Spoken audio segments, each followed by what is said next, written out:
Buenos días, hermanos. Buenos días, que el Señor les bendiga a todos. Vamos a aprovechar que estamos todos de pies y vamos a venir en oración delante de nuestro Señor. Oremos. Amantísimo Dios del cielo y de la tierra, te damos gracia infinita por habernos permitido estar aquí en esta mañana, poder alabar tu nombre, poder glorificarte, Señor, poder reconocer lo que tú has hecho en nuestras vidas, Señor, y lo que tú sigues haciendo en tu creación. Te damos gracias también por la oportunidad de confraternizar con los hermanos, de vernos mutuamente, abrazarnos, saludarnos y de disfrutar de ese amor que tú nos has concebido, Señor, ese amor que proviene de ti. Padre, también te damos las gracias por esa oportunidad que vamos a tener de estudiar tu palabra, de ver el mensaje que tú tienes para nosotros en ese día. Rogando de antemano para que tú nos dirijas, para que tú hables a través de mí en esa mañana, Señor, pero que tú conmuevas nuestros corazones y tú nos ayudes, Padre, a obrar y a actuar y pensar conforme a tu voluntad, Señor. Transfórmanos por medio de tu palabra y glorifícate a ti en esa mañana. Gracias te damos infinitamente y pedimos eso en el santo nombre de tu Jesús. Amén. Gracias, hermano. Pueden sentarse. Quisiera comenzar el mensaje de esa mañana haciendo una pregunta.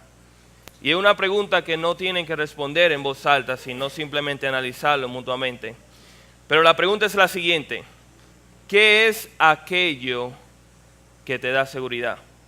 ¿Qué es aquello que te da seguridad, que me puede dar seguridad?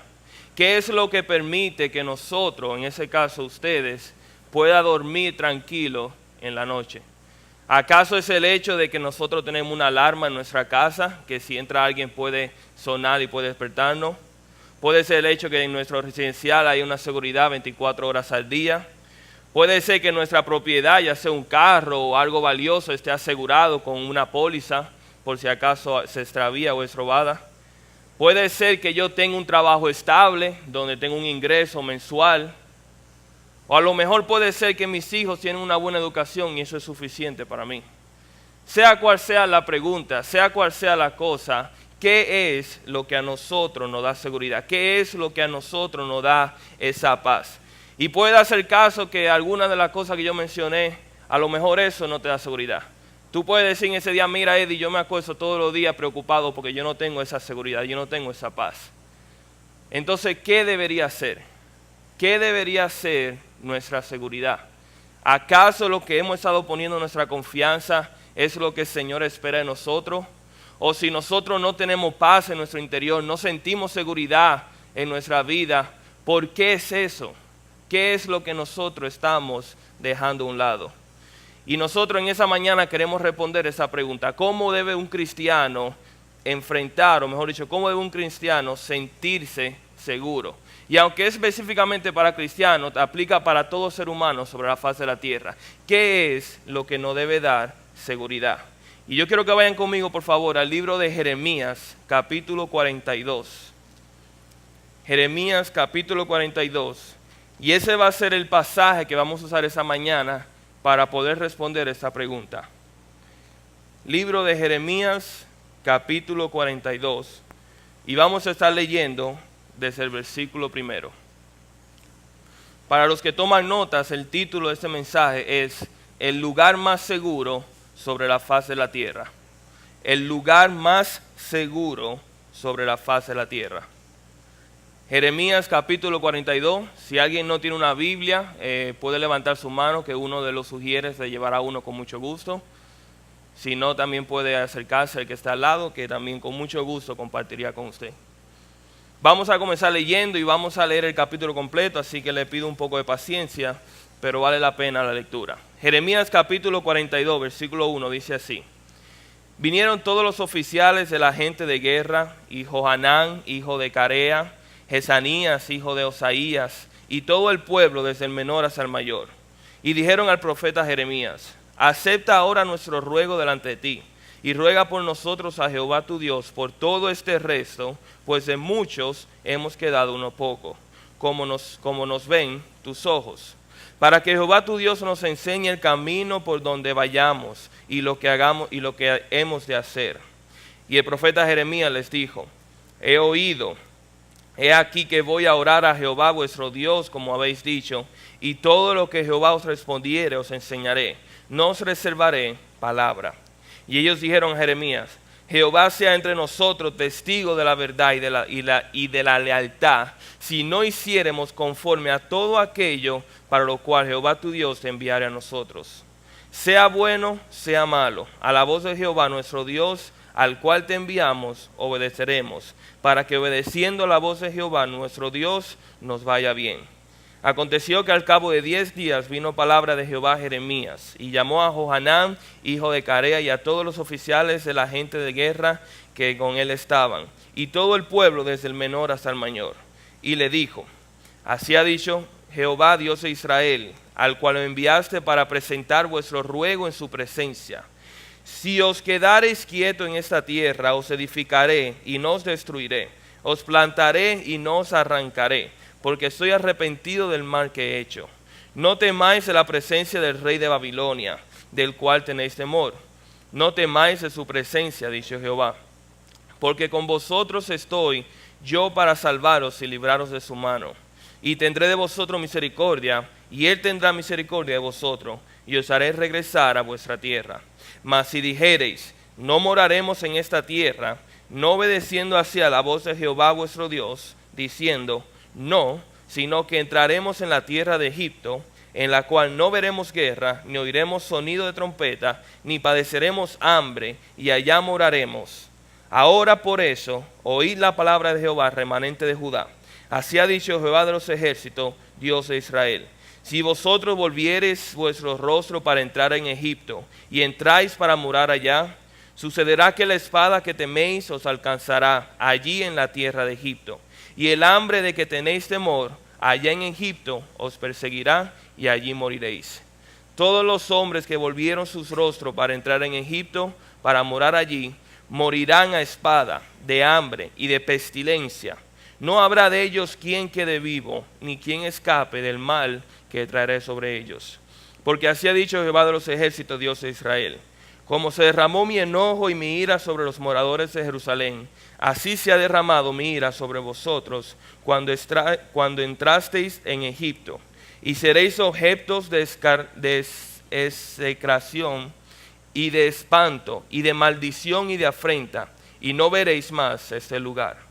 Jehová habló sobre vosotros, oh remanente de Judá: no vayáis a Egipto, sabed ciertamente que os lo avisa hoy. ¿Por qué hicisteis cerrar vuestras almas? Pues vosotros me enviasteis a Jehová vuestro Dios, diciendo: ora por nosotros a Jehová nuestro Dios, y haznos saber todas las cosas que Jehová nuestro Dios dijere, y lo haremos. Y os lo he declarado hoy, y no habéis obedecido a la voz de Jehová nuestro Dios, ni a todas las cosas por las cuales me envió a vosotros. Ahora pues, sabed que de cierto que a espada de hambre y de pestilencia moriréis en el lugar donde deseasteis entrar para morar allí. Que el Señor bendiga su santa palabra.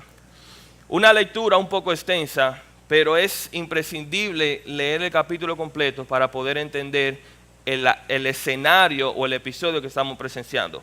Antes de entrar en detalle lo que es de explicar este capítulo, es necesario entender dónde nos encontramos en el relato del libro de Jeremías. Ustedes recordarán, el libro de Jeremías fue escrito por el profeta Jeremías y narra los acontecimientos del cautiverio de Jerusalén a Babilonia. Recuerde que Jerusalén por muchos años había sido infiel a Dios, se había ido en pos de ídolos paganos, había sido infiel en su corazón, básicamente había adoptado la cultura y la forma de los pueblos paganos que a él le rodeaban.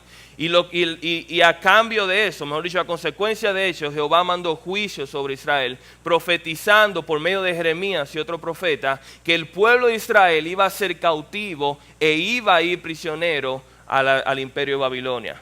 Y ciertamente esa profecía se cumplió cuando la ciudad de Jerusalén fue sitiada por las tropas de Babilonia, duró varios años sitiado, donde nadie podía entrar a Jerusalén, pero nadie podía salir, al punto tal de que todos los pobladores de Jerusalén quedaron desgastados. Y fue en ese momento que Babilonia invadió y se llevó al pueblo de Israel cautivo a la tierra de los caldeos.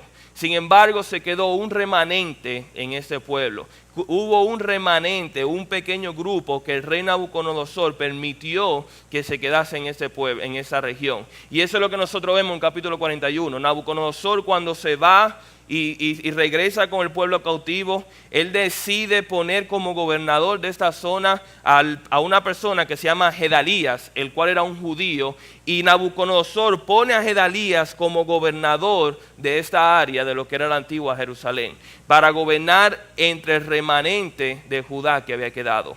¿Qué pasa? Al ver ese gobernador que era judío, todos los judíos que habían escapado de esa guerra, todos los judíos que habían escapado del cautiverio, regresaron a Jerusalén en busca de un nuevo comienzo. Regresaron a esa zona, a la tierra de Judá, en busca de otra oportunidad. Y por un tiempo todo parecía que andaba bien, hasta que nosotros vemos en el capítulo 41 que se introduce otro personaje, y ese es el personaje de Ismael. Ismael era un judío que había traicionado a su patria y se había vendido a los amonitas. Ismael con 80 hombres, había preparado un complot para asesinar a Gedalías, el gobernador de esa zona, y logrando asesinar a Gedalías, procede Ismael y toma el remanente de Judá que había quedado y lo lleva cautivo hacia la tierra de los amonitas y de los moabitas. O sea, vemos a este judío que traiciona a su propio pueblo y en vez de llevarlo cautivo a Babilonia, lo lleva cautivo a la tierra de los amonitas y de los moabitas. Y en ese mismo momento viene Johanán, que nosotros vimos en ese capítulo, y sale al encuentro de Ismael, lucha contra Ismael y logra vencerlo. Ismael logra escapar y se retira a la tierra de Moab, pero el remanente que había sido cautivado por Gedalías vuelve otra vez a Jerusalén bajo el mandato de Johanán. Y es aquí que nosotros nos encontramos en este capítulo. El pueblo había vuelto otra vez a la tierra de Judá, había vuelto otra vez a la zona de Palestina y ahora estaba bajo el cuidado de Johanán. Pero había gran temor sobre el pueblo. Había gran temor porque Ismael había dado muerte a Gedalías. Y Gedalías era el gobernador de esa zona que había sido instituido por el rey de Babilonia, Nabucodonosor. Y el pueblo, tanto Johanán, temían que el rey de Babilonia, que Nabucodonosor, volviera otra vez a la zona y al enterarse de la muerte de su gobernador, castigaría y le diera muerte a ese pueblo.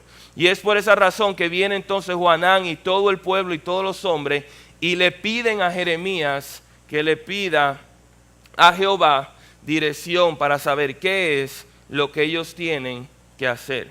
Y eso es lo que nosotros vemos en ese capítulo. Primero vemos en los versículos del 1 al 3 la petición del pueblo, que ellos vienen a Jeremías y le piden que nos des una respuesta de qué nosotros debemos hacer. Y ese, como le mencioné, era un pueblo que estaba muy, muy temeroso. Era un pueblo que estaba completamente oprimido y tenían razones para temerlo. Número uno, como le dije, yo tenía miedo de los caldeos.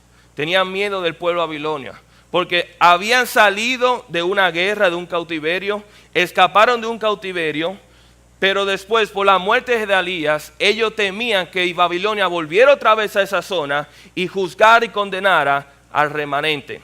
Pero si eso no es suficiente, también temían de los amonitas, porque Ismael, quien también los llevó cautivo, había escapado con vida y ellos temían de que Ismael volviera otra vez y tratara de capturar el remanente otra vez como cautivo. Y si eso no fuera poco, quedaban todos los enemigos de Israel que estaban en esa zona, filisteos, amonitas, moabitas, todo el pueblo de Canaán, que a ver el pueblo de Israel completamente indefenso, completamente vulnerable, ellos temían también por sus propias vidas. O sea que las razones para venir a Jeremías eran razones legítimas. El pueblo estaba caído, el pueblo era poco, estaba indefenso y estaba expuesto a los peligros de la zona. Pero hay algo muy interesante que nosotros vemos en esta petición. Uno pudiera decir que a simple vista la gente del pueblo y Johanán vinieron delante de Jeremías con una petición sincera, con una petición humilde y piadosa. Incluso si nosotros vemos los versículos 2, versículo 5, versículo 6, frases como esa, dice en el versículo 2, para que Dios nos enseñe el camino en que nosotros iremos. Después en el versículo 5 dice, Jehová sea entre nosotros testigos de la verdad y de la lealtad, si no hiciéremos conforme a todo aquello a lo cual Jehová tu Dios te enviara a nosotros. Y versículo 6 que dice, sea bueno o sea malo, a la voz de Jehová nuestro Dios, al cual te enviaremos, obedeceremos. O sea que ciertamente nosotros pudiéramos decir que este pueblo había venido a Jeremías con una petición sincera, con un clamor humilde, con un clamor lleno de piedad. Pero su corazón había hipocresía. En su corazón había una hipocresía porque ellos ya habían tomado una decisión de qué venían a ir.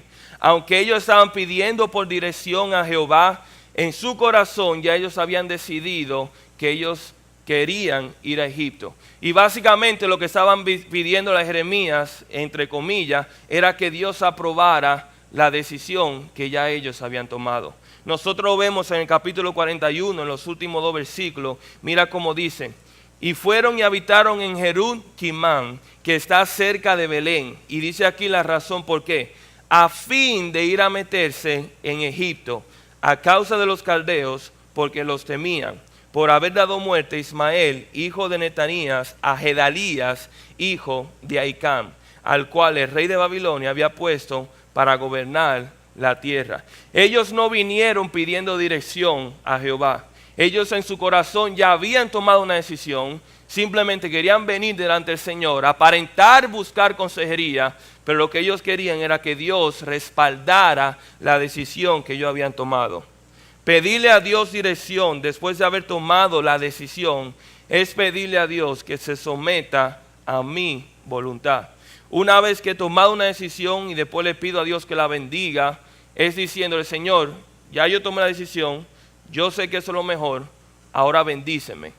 Bendíceme y sujétate a mi voluntad. Es decirle que por ese camino yo voy y yo quiero que tú me bendigas porque ya yo he tomado esta decisión. Pero la verdad es esta, y es que Dios no está para bendecir nuestras decisiones. Dios está para guiarnos en las decisiones que ya Él ha bendecido. Él no está para darte el visto bueno en las decisiones que hemos tomado, sino que Él nos guía en las direcciones que Él sabe que van a traer bendición en nuestra vida. Sin embargo, eso no era lo que había hecho el pueblo. El pueblo había puesto en su corazón que querían descender a Egipto, y ellos habían decidido esto, y vinieron delante de Jeremías con un corazón hipócrita a decirle, ¿qué quiere el Señor que hagamos? Esperando que la respuesta de Jeremías sea, vayan a Egipto para que ustedes estén protegidos en ese lugar. Pero nosotros vemos que en esa petición no solamente hay hipocresía, sino que también hay un deseo de engañar. Y eso es algo incluso peor, porque la persona a la cual ellos querían engañar era Dios mismo.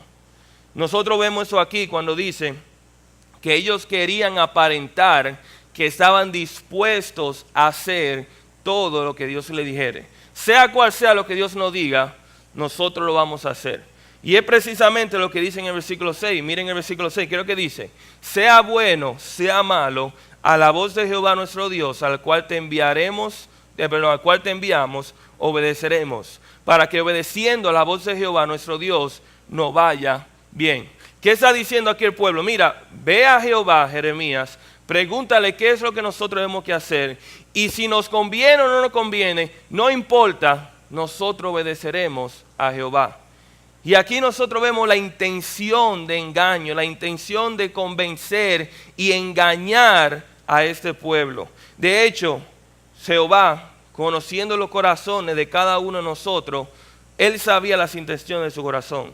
Y miren la respuesta que Jehová le dice al pueblo en los versículos 20 y 22 del capítulo 42. Dice así Jehová, ¿por qué hicisteis errar vuestras almas Pues vosotros me enviasteis a Jehová vuestro Dios, diciendo, ora por nosotros a Jehová nuestro Dios, y haznos saber todas las cosas que Jehová nuestro Dios dijere, y lo haremos, y os lo he declarado hoy. Y no habéis obedecido a la voz de Jehová vuestro Dios, y ni todas las cosas por las cuales me envió a vosotros. Ahora pues, sabed de cierto que a espada, de hambre y de pestilencia moriréis en el lugar donde deseasteis entrar para morir allí. Para morar allí, disculpen. Aquí vemos que el pueblo tenía el deseo de engañar a Jehová. Y efectivamente ellos engañaron a Jeremías, porque al principio cuando Jeremías recibió la petición, él no le reprendió ni le llamó la atención, sino que dice, ok, voy a hacer lo que ustedes dicen y voy a venir delante del Señor. Ellos pudieron engañar a Jeremías, ellos pudieron engañarse a sí mismos, incluso pensando que ellos estaban haciendo lo correcto, pero no podían engañar a Dios. No pudieron engañar a aquel que escudriña los corazones, que conoce y pesa los corazones. No podía ser engañado. Dios no podía ser engañado con lindas palabras o oraciones espirituales, porque Él conocía el corazón de este pueblo. Y Él sabía que la intención de este pueblo nunca fue de obedecer la dirección del Señor, sino que simplemente que ellos vinieran y bendiciera la decisión que habían tomado. Nosotros vemos la petición de este pueblo, una petición hipócrita, una petición engañosa, pero aún así el Señor concede y le responde su petición. Aún así el Señor permite que Jeremías le lleve la respuesta que él mismo le había dado. ¿Y cuál es esta respuesta? Nosotros vemos los siguientes versículos. Lo primero que el Señor le dice a este pueblo, lo primero que el Señor le dice al remanente, es precisamente lo que ellos no querían escuchar. ¿Qué era? Quédense ahí. Quédense en la tierra de Judá. La respuesta que ellos recibieron era la respuesta que ellos no estaban esperando. De hecho, también era la respuesta menos lógica posible. Si nosotros fuéramos a analizar hoy en día el escenario por el cual estaba pasando este pueblo, la mayoría de nosotros, si no todos, estuviéramos de acuerdo con el pueblo, decirle ¿para qué quedarse ahí en Jerusalén? ¿Para qué quedarse? Número uno, Jerusalén y su muralla estaban completamente destruidas. Era una ciudad indefensa, una ciudad vulnerable. No tenían suficiente hombre de guerras para defenderse en caso de que viniera un ataque, porque era un grupo pequeño, era un grupo muy menor. Y aún así la llegada de los caldeos era inevitable por la muerte de Elías. Ellos sabían que tarde o temprano los caldeos iban a venir a hacer justicia. Y si a eso tú le sumas que también estaba la amenaza de Ismael y de los pueblos enemigos de Israel, también le suma que los recursos de esa tierra eran escasos porque la tierra estaba desierta y los ánimos del pueblo estaban por el piso, donde dice la palabra que gran temor había sobre el pueblo. No hay ninguna razón lógica para que este pueblo se quedara en esta zona. No había ninguna razón para que el pueblo de Judá quedase en esa región. Sin embargo, esa fue la voluntad de Dios. Eso fue lo que el Señor quiso que ellos hicieran. Dios les reveló que su voluntad era que ellos se quedasen ahí mismo a pesar de los peligros que ellos pudieran encontrar. Dios les prometió que si ellos se quedaban y confiaban en el Señor, Él los protegería de cualquier peligro.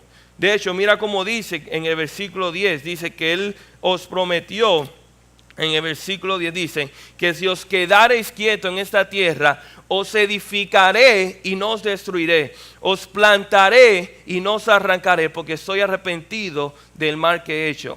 Jehová le está diciendo a ese pueblo, yo te prometo que si te quedas aquí, número uno, yo te voy a edificar y no te voy a destruir. Y yo te voy a plantar y no te voy a arrancar. Y esas dos frases son muy interesantes porque si vemos edificar es un término de construcción, un técnico de ingeniería, pero también vemos un término biológico que habla de ser plantado.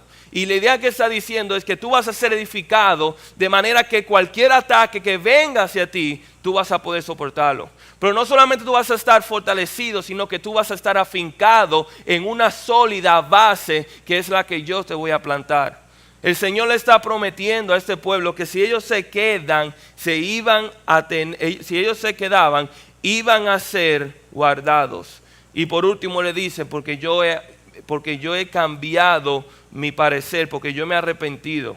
Y tengo que decir eso para no crear confusión. Cuando el Señor dice aquí que Él se arrepintió, no quiere decir que Él cometió un error o que Él se dio cuenta del fallo que había hecho. No, simplemente significa que el plan que Él tenía para este pueblo, Él cambió su plan. Él iba en una dirección de que Él iba a traer juicio sobre este pueblo, pero si este pueblo cambiaba su corazón y decidía confiar en el Señor, entonces en vez de traer juicio sobre este pueblo, Él lo iba a edificar y plantar y lo iba a proteger. Y eso es lo que quiere decir en ese pasaje cuando dice que Él se arrepintió.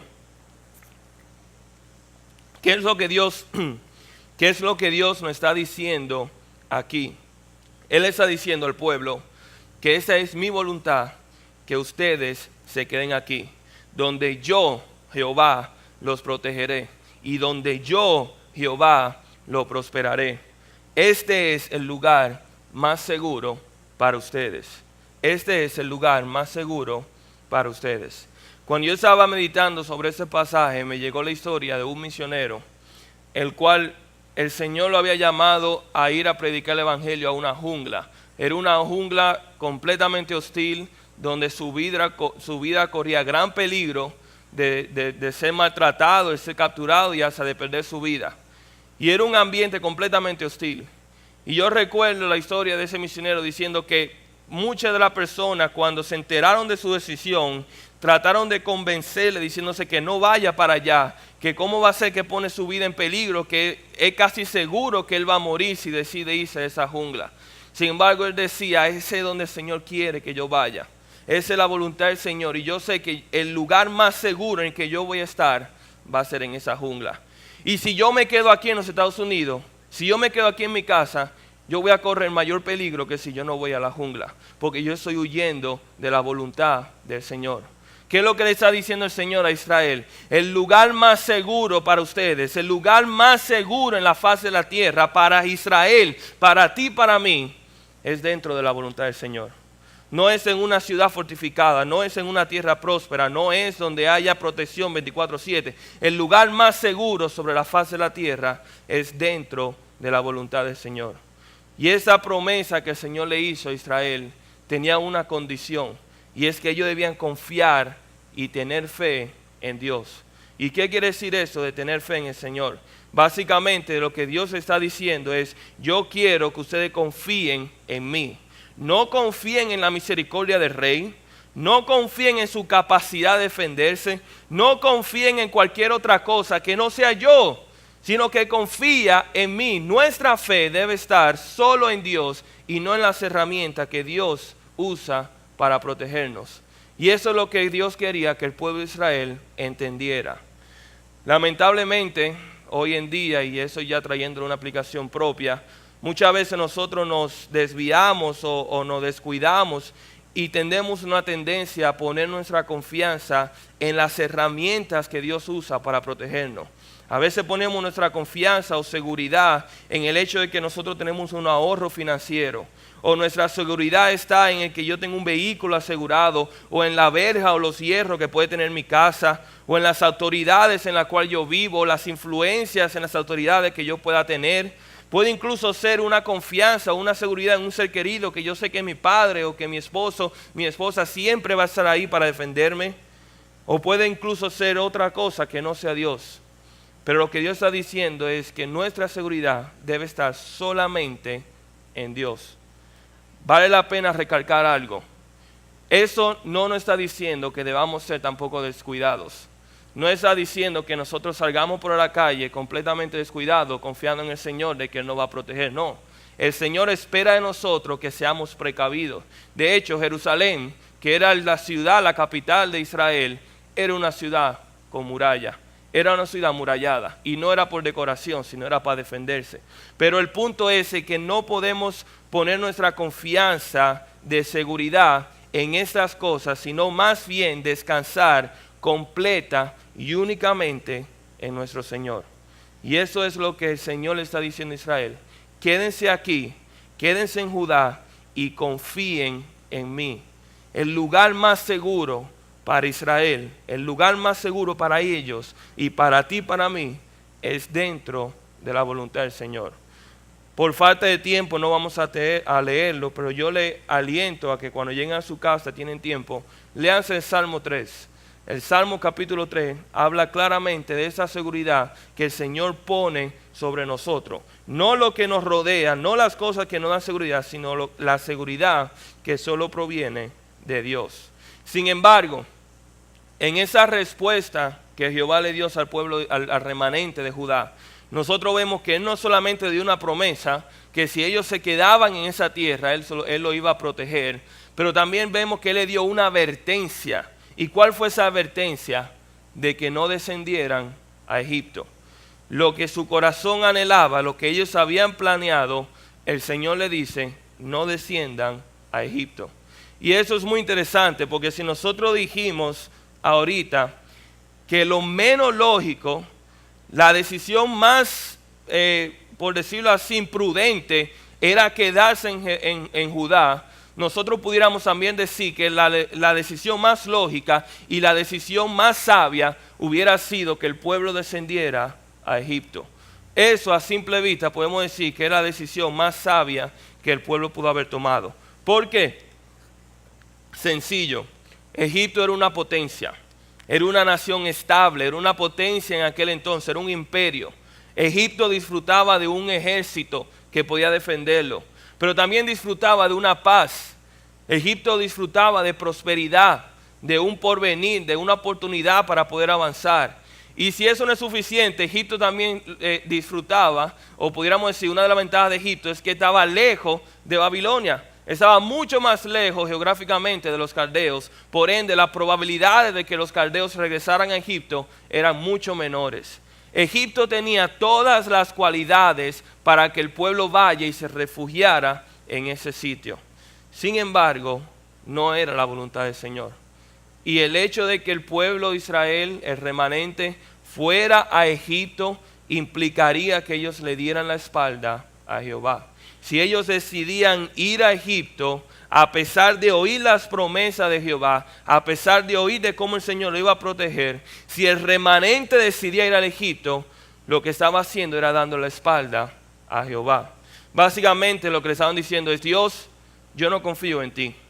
Yo entiendo tu promesa, yo entiendo lo que tú me dices, pero yo no confío en ti ni en tu palabra. Yo prefiero poner mi confianza en Egipto. Yo prefiero poner mi confianza allá. Esto es despreciar y desechar la misericordia de Dios. Esto es decirle a Dios mentiroso, porque yo no creo en su palabra. Y esto es ir a Egipto implicaría una desobediencia deliberal a Dios. Lo dice en el versículo 13, dice: mas si dijeres, no moraremos en esta tierra, no obedeciendo así la voz de Jehová vuestro Dios.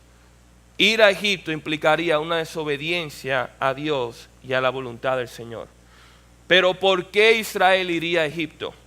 Israel escuchó la promesa de Jehová, él escuchó el mensaje de Jehová, él escuchó la protección de Jehová. ¿Por qué aún así decidirían ir a Egipto para buscar protección? Bueno, número uno, porque Egipto no requiere fe. Ir a Egipto no era un acto de fe. Confiar en Dios sí. Confiar en Dios implicaba que el pueblo tenía que esperar en Dios y tenía que creer en aquello que ellos no veían, como dice en Hebreos capítulo 11, versículo 1. Pero sin embargo, ir a Egipto era la decisión rápida y fácil. De hecho, lo dice aquí en el versículo 14, Egipto prometía muchas cosas, prometía paz y prometía prosperidad, como dice en el versículo 14, dice, diciendo, no, sino que entraremos a la tierra de Egipto, en la cual no veremos guerra, ni oiremos sonido de trompeta. O sea, básicamente donde nosotros disfrutaremos de la paz que no hemos tenido en tanto tiempo. Pero no solamente eso, sino que no padeceremos hambre y allá moraremos. Acuérdense que el pueblo de Israel había pasado por un cautiverio y habían sido derrotados, habían sido, por así decirlo, comprimidos en Jerusalén, donde no podían entrar y salir. De hecho, el libro de Lamentaciones nos dice, que también fue escrito por Jeremías, que fue tal un momento la hambruna que hubo en Jerusalén, porque nadie podía entrar y salir por la tropa de Babilonia que la rodeaban. Era tal la hambruna en aquel momento que incluso las madres llegaron a cocinar y a comerse a sus propios hijos para poder saciar su hambre. Y aquí vienen a un pueblo que le va a prometer comida, que le va a prometer que nunca más van a sufrir hambrunas. Egipto, a simple vista, tenía todas las oportunidades para un progreso, tenía todas las cualidades para una vida segura. Sin embargo, el Señor le advierte al pueblo de Judá, le dice: no desciendan a Egipto. Si van a Egipto, recibirán exactamente lo que ustedes están escapando. Él está diciendo claramente: ustedes quieren ir a Egipto huyendo de esto y huyendo de aquello, pero yo le digo que si ustedes ponen su confianza en Egipto y van a Egipto, ustedes van a encontrar precisamente lo que están escapando. Y es lo que dice en los versículos 15 y versículo 16. Ellos buscaban paz en Egipto, sin embargo ellos iban a encontrar muerte y guerra. Ellos buscaban prosperidad en Egipto, sin embargo encontrarían hambruna y escasez. Y por encima de eso todos iban a perecer. Todos iban a morir. ¿Por qué? Sencillo. Porque Egipto estaba prometiendo algo del cual Egipto no tenía control. Egipto prometía algo del que no tenía control. ¿Quién es aquel que dirige los corazones? Dios. ¿Quién da la victoria y la derrota en la guerra? Dios. ¿Quién trae la lluvia y trae la sequía? Dios. ¿Quién permite que uno prospere y que el otro no? Dios. Por ende, Dios es quien da la paz y la guerra. Dios es quien da la escasez y da la prosperidad. Egipto no era quien lo daba, pero el pueblo había puesto su confianza en él. El Señor quería que el pueblo de Israel, el remanente, confiara en su Dios, en el Dios de su padre, en el Dios que lo había traído hasta este lugar. Él quería que el pueblo de Dios confiara en Dios. Y eso es algo interesante porque me vino a la memoria una anécdota, o mejor dicho, una vivencia que yo he experimentado. Y es que muchas veces cuando yo voy manejando en un sitio, andamos yo y mi esposa en el carro, y hay veces, obviamente, que uno se pierde. Ya sea que vamos a un lugar nuevo, la casa de un hermano que nunca hemos ido, y nosotros nos perdemos. Cuando nosotros doblamos en una calle, en la primera calle que nosotros doblamos, que no se suponía que doblara, de una vez mi esposa dice, llama, pregunta. Si algo que a ella no le gusta es sentirse que está perdida. Yo soy lo contrario. Si yo doblo y no doblo donde era, yo sé que yo puedo volver al camino. Y aunque yo nunca he ido a esa casa, aunque yo nunca he ido a ese lugar, yo sé que yo puedo llegar ahí. A veces orgullo, lo reconozco, pero así somos los hombres, ¿ok?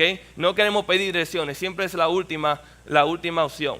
El punto es que muchas veces nosotros hemos tenido conflictos en mi matrimonio porque mi esposa no confía en mi dirección y ella quiere preguntar y llamar e incluso le pregunta a otra persona cómo llega. Y yo le digo, Maciel, yo sé cómo llegar, confía en mí, yo sé cómo llegar. ¿Qué es lo que pasa? Yo estoy siendo celoso de mi rol como esposo. Yo estoy siendo celoso que como esposo yo tengo que proveerle, yo tengo que protegerla, y como esposo se supone que yo soy quien tengo que llegarle a ese punto. Y si yo soy celoso de mi rol como esposo, ¿cuánto más Dios es celoso de su rol como Dios? ¿Cuánto más Dios no quiere que su pueblo confíe en Él, que su pueblo le busque, que su pueblo confíe en Él para que Él le entregue lo que ellos necesitan? Si yo, que soy un humano pecador, soy celoso de mi rol, de mis funciones, ¿cuánto no más Dios es celoso de las funciones que Él tiene y de que Él es Dios? Dios no quería que el pueblo de Israel descendiera a Egipto. Él quería que confiara en la protección y la seguridad de Jehová. Ahora tengo que decirle algo. Egipto, muchas veces en las Escrituras, también es un tipo del mundo. ¿Y qué quiere decir cuando digo un tipo? En literatura, cuando uno habla de un tipo, y más en teología, nosotros estamos hablando de una imagen, o mejor dicho, una sombra en el Antiguo Testamento que representa una verdad en el Nuevo Testamento. Le voy a dar un ejemplo.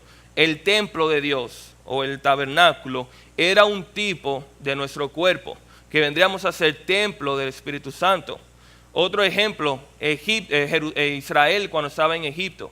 Cuando Israel estuvo 400 años en Egipto, cautivo, eso era un tipo de cómo nosotros, cuando no conocíamos al Señor, estábamos también en esclavitud, pero del pecado. Y aquí nosotros vemos cómo Egipto sirve de función como un tipo del mundo. ¿Y qué quiere decir cuando nosotros decimos que es un tipo del mundo? Nosotros podíamos aplicar eso y decir que así como Dios le advirtió al remanente no buscar su seguridad en Egipto, el Señor nos enseña en ese día también que nosotros como creyentes tampoco debemos buscar nuestra seguridad en el mundo. No debemos buscar nuestra confianza, no debemos buscar nuestra protección en el mundo. El mundo promete paz, sí, claro. Pero ¿qué dice Jehová? La paz os dejo, mi paz os doy. No como la da el mundo. No, yo se la doy, no como el mundo la da. Y no se turbe vuestros corazones, ni tenga miedo. El mundo te promete prosperidad, sin embargo Cristo dice, mas buscad primero el reino de Dios y su justicia, y todas estas cosas os serán añadidas.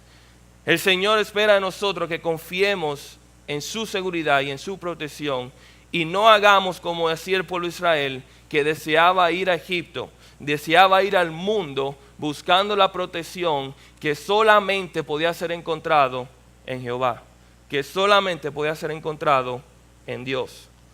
Si nosotros decidimos confiar en el mundo como el pueblo de Dios confió en Egipto, entonces siempre recibiremos lo opuesto a lo que nosotros buscamos. Si nosotros vamos hacia el mundo buscando paz, vamos a recibir conflictos. Si nosotros vamos al mundo buscando prosperidad, vamos a recibir pobreza espiritual, que es incluso peor. Si nosotros vamos al mundo buscando amor, recibimos odio. Si buscamos fidelidad, recibimos infidelidad. Si buscamos seguridad, vamos a recibir inseguridad. Y si buscamos salvación en el mundo, vamos a recibir perdición y condenación.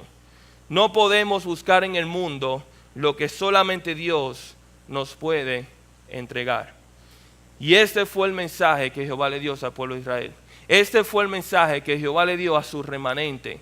Quédense en la tierra donde yo lo protegeré y no desciendan a buscar protección a Egipto. Pero ¿cuál fue la decisión que tomó ese remanente? Si nosotros vemos en el capítulo 43, nosotros nos enseña que el pueblo al escuchar este mensaje, número uno, acusó a Jeremías de mentiroso, diciendo que ese mensaje no se lo dio Dios, que él se lo inventó, y desobedecieron el mandato del Señor descendiendo a Egipto. Y verdaderamente ese remanente, ese grupo que quedó, descendió a Egipto. También nos enseña la historia secular que se cumplió la profecía del Señor. Y en el año 568 y 567 a.C. se cumplió la profecía de Jeremías y Nabucodonosor invade y toma control de Egipto. Más aún, si nosotros vamos al libro de Esdras, capítulo 2, versículo 1, donde nos dice la lista de todas las personas que volvieron del cautiverio, de ese pueblo que fue llevado a Babilonia y regresó otra vez a la tierra prometida, en ningún momento nosotros encontramos registro de que alguien que descendió a Egipto volvió a la tierra prometida. Solamente aquellos que fueron cautivos a Babilonia. Ellos desobedecieron la voz del Señor, desobedecieron el mandato del Señor y descendieron a Egipto, y el Señor cumplió su palabra. ¿Qué debemos hacer nosotros, hermanos? La seguridad de ese mundo es fácil, es muy apetitosa. De hecho, todo el mundo la promueve. Pero nosotros como cristianos debemos encontrar nuestra seguridad solamente en Dios. El lugar más seguro sobre la faz de la tierra para cada uno de nosotros es la voluntad del Señor, donde el Señor quiere que nosotros estemos. Amén. Vamos a orar. Yo quiero que todos inclinemos nuestros rostros en ese momento. Y si hay alguna persona en ese momento que ha escuchado el mensaje y en su corazón ha pensado, mira, toda mi vida yo la he vivido poniendo mi confianza en Egipto. Toda mi vida yo he puesto mi confianza, mi fe en lo que el mundo me ofrece y solamente ha traído decepción, tristeza dolor, sufrimiento. Esa mañana el Señor nos está diciendo en su palabra que la única protección, la única seguridad, la única salvación es encontrada en Él y solo en Él. Si en esa mañana alguien aquí siente llamado del Señor en su corazón y decide renunciar a la seguridad del mundo y buscar amparo y fe y confianza y salvación en la cruz de Cristo, dígale en su corazón: Señor, yo reconozco mis pecados, reconozco mi falta, pero también reconozco el sacrificio de tu Hijo en la cruz. Reconozco que Él murió y resucitó al tercer día para darme vida, y en esa mañana, Señor, yo te pido que me perdone mi pecado y que me des el regalo de la salvación. Dame esa seguridad que solamente tú puedes dar, esa seguridad de salvación y de protección. Padre, te damos gracias por esa mañana, por tu palabra y por la bendición que tú nos das de poder estar reunidos aquí. Gracias por el ejemplo que vemos en ella, un ejemplo vivo, Señor, de tu pueblo, que nos ayuda y nos amonesta, Señora, a no cometer los mismos errores. Aún así sabemos que somos falibles, Señor, somos imperfectos, y aún sabiendo lo que debemos hacer, hacemos lo que no debemos hacer. Por eso rogamos, Señor, que tú nos des la fortaleza, tú nos ayudes mediante tu Espíritu, Señor, a poder confiar en ti, aun cuando aun cuando lo lógico y lo razonable es confiar en el mundo, Señor. Gracias te damos por tu bendición y gracias por ese día. En el santo nombre de tu Jesús. Amén. Que el Señor le bendiga.